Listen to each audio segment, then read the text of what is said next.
สบายดีทุกคน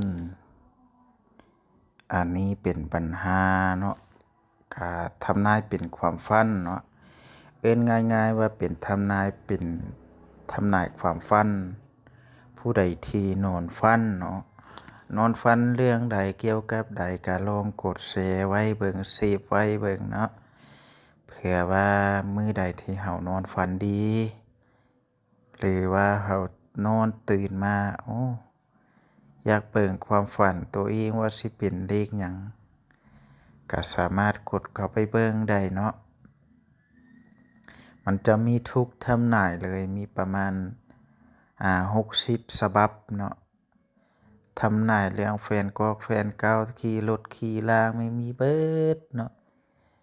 ส่วนหลายปัญหาทำนายความฝันตัวนี้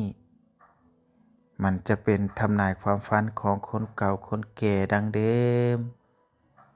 ส่วนหลายมันถึกเนาะมันแม่นกว่าเนาะมักถึกมักแม่นเนาะ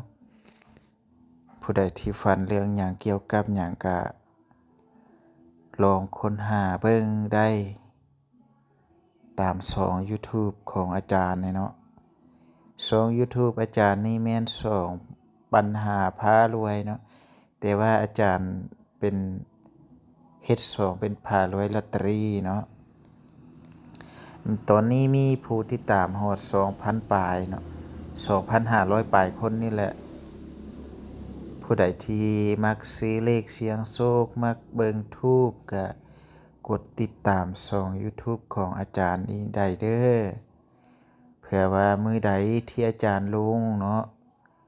ทุกคนจะได้เห็นมันก็บ่ได้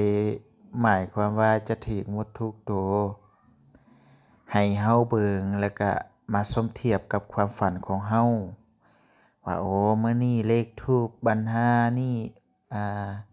คำทำนายนี่มันตรงกับเลขทูปหรือตรงกับความฝันของเฮามักก็เสียงก็โศกได้ถ้าว่าบ่มักก็บ่เป็นหยังเนาะอันนี้คือทำนายความฝันล้วนๆเด้อจะมีทุกสิ่งทุกอย่าง